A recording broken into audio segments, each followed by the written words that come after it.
जय श्री कृष्णा दोस्तों, आज हम आपके लिए लाए हैं भगवान कृष्णा की सुंदर कहानियां। इन कहानियों में आपको भगवान कृष्ण की महानता और अपने भक्तों के प्रति उनके प्रेम भाव के दर्शन होंगे। इन कृष्ण कहानियों में कुछ कहानियां काफी रोचक हैं, जैसे कि कृष्ण भगवान के पास हमेशा रहने वाली बांसुरी की अनोखी कहानी, भगवान कृष्ण और कर्मा बाई की खिचड़ी। तो चलिए पते हैं। द्वापर युग का समय चल रहा था। भगवान श्री कृष्ण के रूप में महाविष्णु अपने 8वां अवतार में जन्म ले चुके थे। सभी देवता, भगवान, कुल, ऋषि मुनि भेष बदलकर एक एक करके बाल कृष्ण से मिलने आ रहे थे। वह देख भगवान शिव के मन में भी अपने प्रिय प्रभु से मिलने की इच्छा उत्पन्न हुई, पर वह यह सोच कर रुके हुए थे कि बाल कृष्ण के लिए उपहार के रूप में क्या दिया जाए, जिसे वह हमेशा अपने पास रख सके। तब शिवजी को याद आया कि उनके पास महान ऋषि दधीची की वज्र की अस्थि हड्डी रखी हुई है। ऋषि दधीची वह ऋषि है जिन्होंने राक्षस एवं असुरों के संहार के लिए अपनी आत्मा त्याग कर अपनी वज्र की हड्डियां देवताओं को दान दी थी। जिस ऋषि विश्वकर्मा ने कुछ हथियार बनाए थे, उस बची हुई एक हड्डी को तराशकर भगवान द्वापर युग में घटित कृष्ण और राधा की कहानियां कौन नहीं जानता।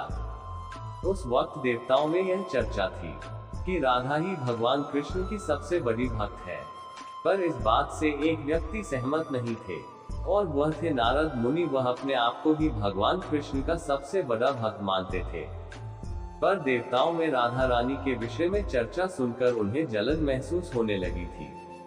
नारद मुनि के स्वभाव से भगवान कृष्ण भी अच्छी तरह अवगत थे। एक दिन नारद मुनि कृष्ण भगवान से मिलने द्वारिकापुरी गए थे। उन्हें आता देख भगवान श्री कृष्ण अपना सिर पकड़कर बैठे गए।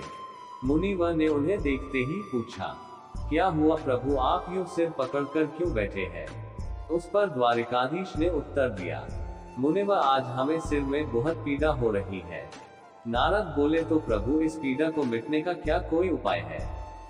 कृष्ण ने कहा, हाँ, उपाय तो है। अगर मेरा सबसे बड़ा भक्त अपने चरण धोकर उसका चरण अमृत मुझे पिलाएगा, तो मेरा सिरदर्द पल भर में ठीक हो जाएगा। कृष्ण के मुख से यह उपाय सुनकर कुछ पल के लिए मुनिवर सोच में पड़ गए कि हूँ तो मैं ही सबसे बड़ा कृष्ण भक्त, लेकिन अगर मैं अपने पैर धोकर उसका चरण अमृत प्रभु को पिलाऊंगा तो मुझे नरक जाने जीत महापाप लगेगा। परंतु राधा को भी तो सब कृष्ण का बड़ा भक्त मानते हैं।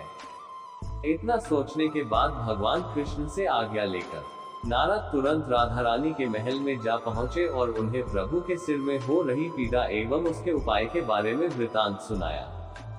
वह सुनकर राधा रानी ने एक क्षण का भी विलंब न करते हुए अपने चरण धोकर उसका अमृत एक कटोरी में नारद मुनि के हाथ में लाकर दिया और कहा, मुनिवर, मैं नहीं जानती कि मैं भगवान कृष्ण की कितनी बड़ी भक्त हूँ, पर मैं अपने ईश्वर आराध्य को पीड़ा में नहीं देख सकती। राधा के मुख से वह सच्चे भक्ति भाव के शब्द सुनकर नारद मुनि की आंखें खुल गई और वह समझ गए कि राधा रानी ही कृष्ण की सबसे बड़ी भक्त है, और प्रभु श्री कृष्ण ने यह लीला मुझे समझाने के लिए रची थी। शिवजी ने एक अत्यंत सुंदर बांसुरी बनाई। फिर जब वह बालक भगवान कृष्ण से मिले, तब उन्होंने वही बांसुरी उन्हें भेंट कर दी। वो सुंदर भेंट कृष्ण भगवान को बहुत पसंद आई। शिव और कृष्ण भगवान के बीच स्नेह देखकर उस दिन देवताओं ने भगवान कृष्ण को बांसुरी वाला इस नाम से गौरवान्वित किया। उसी बांसुरी को ही कृष्णा भगवान के अपने अवतार काल के अधिकतम समय हमेशा अपने साथ रखा। तो यह थी कृष्णा के बांसुरी की कहानी। यह कहानी है भगवान कृष्ण की प्रिय भक्त कर्माबाई की। कर्माबाई बचपन से ही अपने पिता जीवनराम को कृष्ण भगवान की पूजा करते हुए देखती थी। वह कभी भी कृष्ण भगवान भोग लगाए बिना भोजन ग्रहण नहीं करते थे। जब कर्माबाई 13 साल की थी, तब एक दिन जीवनराम को तीर्थ पुष्कर स्नान के लिए जाने की इच्छा हुई। साथ में उनकी पत्नी ने भी पुष्कर स्नान की इच्छा प्रकट की। जीवनराम अपनी बेटी को भी ले जाना चाहते थे, लेकिन दुविधा यह थी कि अगर वह सब घर बाहर गए तो श्री भगवान कृष्ण को भोग लगाएगा कौन। तब जीवनराम ने इस नित्यकर्म की जिम्मेदारी कर्माबाई को सौंपी और कहा कि देखो बेटी कर्मा, सुबह भगवान कृष्ण को भोग लगाने के पश्चात ही तुम भोजन ग्रहण करना।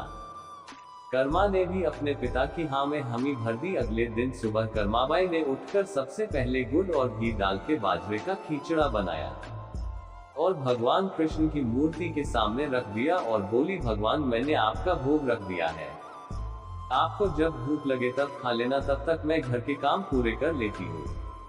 इतना कहकर कर्मा अपने घर कामों में जुट गई।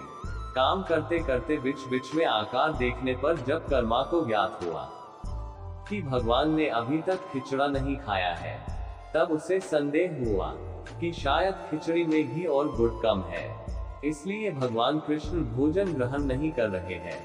तभी कर्माबाई ने खिचड़ा में थोड़ा गुड़ और घी मिल लिया और मूर्ति के सामने बैठ गई।